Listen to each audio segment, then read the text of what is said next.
Ce scrutin reste bien mystérieux. 72 000 grands électeurs dans 44 départements, conseillers régionaux, départementaux, municipaux, mais aussi députés votent. De fait, presque tous les candidats connaissent personnellement leurs grands électeurs et au sens propre comme au figuré, il faut payer plus que de sa personne pour être élu. Reportage, Maxime Beneteau, Thomas Buyer.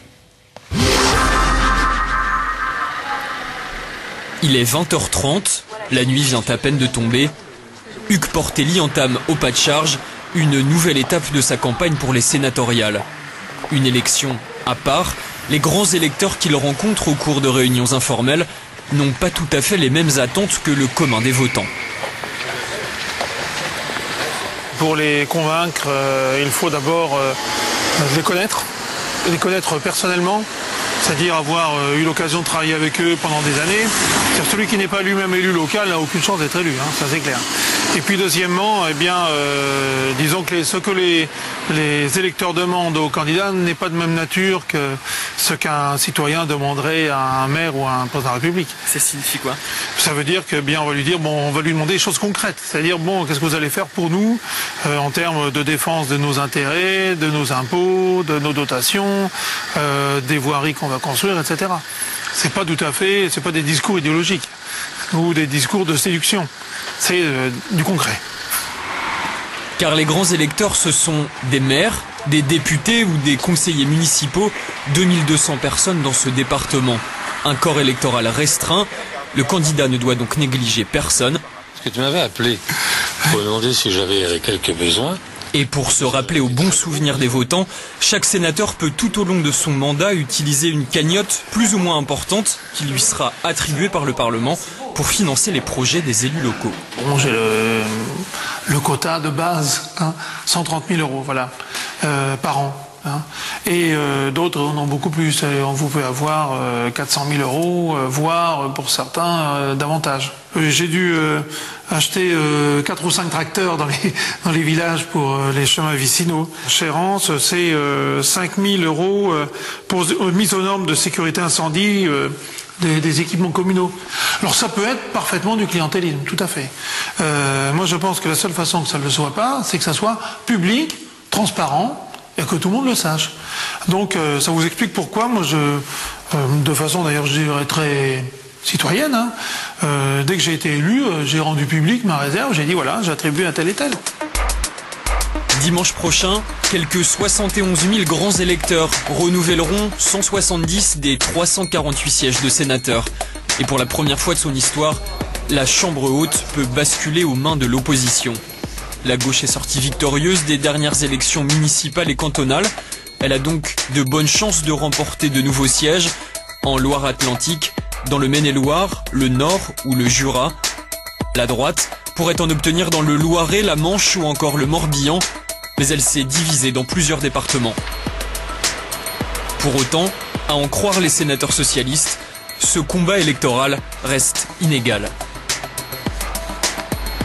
La façon dont l'Élysée, mais aussi la présidence du Sénat de Gérard Larcher, ont depuis un an essayé d'utiliser tous leurs moyens, je dis bien tous leurs moyens, pour, dans la dentelle, faire qu'ici ou là, quelqu'un qui pourrait être en dissidence, qui pourrait créer une division, etc., soit affecté à tel poste ou à telle mission, font que ça a pas mal aussi déformé les résultats possibles. Peut-être que ça ne suffira pas et que nous gagnerons quand même. L'issue de ce scrutin décisif reste donc incertaine. Elle pourrait se jouer à quelques voix près dans certains départements. Un grand électeur sur deux n'appartient à aucun parti politique. Alors, on va remercier Hugues Portelli pour la franchise du reportage qu'il nous a permis de faire, parce que c'est quand même extraordinaire, mais je voudrais qu'on y revienne un instant, puisque on se rend compte de fait qu'on achète des tracteurs. Donc acheter des tracteurs, ça veut quand même dire, pardonnez-moi, acheter des voix à un moment ou à un autre. Je voudrais que vous réagissiez à ça. On s'est rendu compte... Quand même. Non, mais on va y revenir. On se rend compte aussi qu'il y a sénateur des villes et sénateur des champs. On vient de voir le sénateur Assouline qui évoquait il y a quelques instants la perception qu'il avait dans la façon dont tout ça se préparait. Mais enfin, quand même, ce que nous dit Hugues Portelli, son enveloppe de 130 000 euros, la façon dont il l'utilise. Et je dis à nouveau, alors s'il y a vraiment quelqu'un dont on est convaincu qu'il est fondamentalement honnête, c'est ce sénateur. Mais est-ce que vous comprenez que ça puisse choquer? Donc ça interpelle. Non, pas du tout. Écoutez, à partir je te colle un tracteur, tu me colles ta voix. Je te colle un tracteur, c'est je colle un tracteur à une collectivité locale. Hein. Ça n'est pas le maire qui va s'amuser sur son tracteur que lui aurait donné le sénateur. Il faut tout de même être raisonnable. Non, mais quand c'est Portelli, ça va, parce que, excusez-moi, c'est du clientélisme assumé et transparent. Donc à ce niveau-là, ce que dit Hugues Portelli est essentiel. Tout est dans la pratique. À partir du moment où il y a transparence dans l'allocation des ressources, le problème n'est pas choquant, parce qu'ensuite les électeurs sénatoriaux jugent sur pièce. En revanche, si en effet il n'y a pas cette transparence, vous avez vu que Hugues Portelli se promène en effet avec un document dans lequel est détaillé toutes les dépenses, à qui s'est allé, la nature de la dépense, etc. Je ne vois pas sur le fond ce qu'il y a de choquant. Fait par Portelli, nous sommes bien d'accord. Ça n'est pas choquant quand c'est fait comme ça par Hugues Portelli, et en plus devant une caméra. Mais vous avouerez qu'on peut se demander si c'est fait avec le même sens de la rigueur et de l'honnêteté intellectuelle absolument partout. Il va faire école. Pense-le. Oui, il va faire école certainement. Bien sûr. Oui. Il nous dit, moi j'ai 130 000 euros, il y a d'autres sénateurs qui ont 400 000 euros à dépenser. Ça fait, ça fait quand même beaucoup, non? Vous voyez qu'il y a un petit souci ou pas? Mais bien sûr, moi je prêchais un convaincu. Moi je pense même que à terme, je reviens à la question de la représentation proportionnelle. Il me semble que ce devrait être une chambre de la représentation proportionnelle.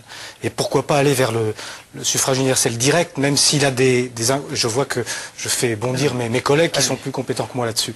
Mais bon, on est face quand même à une évolution. Il faut bien reconnaître que le Sénat, depuis quelques années, fait des efforts de transparence. On l'y a un peu forcé. Il y a eu des livres qui ont dénoncé un certain nombre d'excès, pour ne pas dire de scandales. Donc, il y a vraiment des efforts qui sont faits. Les deux.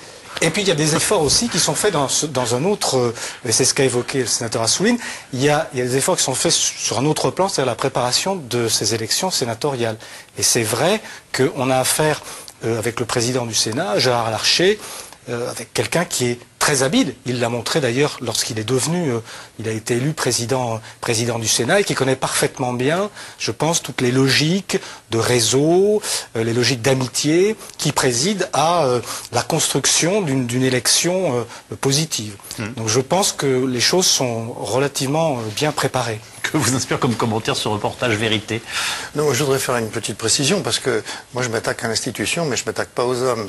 C'est-à-dire que je pense qu'au Sénat il y a autant d'honnêtes gens que dans les autres institutions. Ah mais ça nous en sommes tous convaincus. Hein. Mais bon, moi c'est le principe du bicamérisme qu'aujourd'hui je voudrais qu'on mette en cause. Je vois pas pourquoi on pourrait pas y toucher, mais enfin ça c'est vous avez vos points de vue et puis nous avons le nôtre. Hein. Voilà. Donc je voulais préciser ça. Puis-je savoir pour qui vote mon maire, nous demande un téléspectateur. Alors, est-ce que s'il y a un moment où ça s'officialise, ça se dit, et là aussi on gagne en transparence? Le scrutin est toujours universel, égal et secret, même lorsqu'il est indirect. Tout ce que peut savoir cet électeur, c'est que premièrement son maire a l'obligation de voter. Tout à l'heure on évoquait, si les délégués ne sont pas désignés, ils ne sont pas désignés, mais la plupart du temps ils sont désignés, et c'est le seul cas dans lequel le vote est obligatoire. Et ceux qui, étant désignés comme délégués d'un conseil municipal pour les élections sénatoriales, ne participent pas au vote, encourent une contravention. Ensuite, bon, votre électeur, votre auditeur, il peut demander à son maire pour qui il a voté, et son maire pourra lui répondre, ou lui mentir, ou ne pas lui répondre, mais le vote est toujours secret. Oui, enfin si j'ai élu mon maire de droite et qui vote socialiste ou front de gauche, ça a des raisons de m'énerver. Ben oui, mais vous n'aviez qu'à pas les lire. Oui, mais j'aimerais bien le savoir, j'aimerais bien exercer mon contrôle, si je puis dire. Oui, mais à ce moment-là...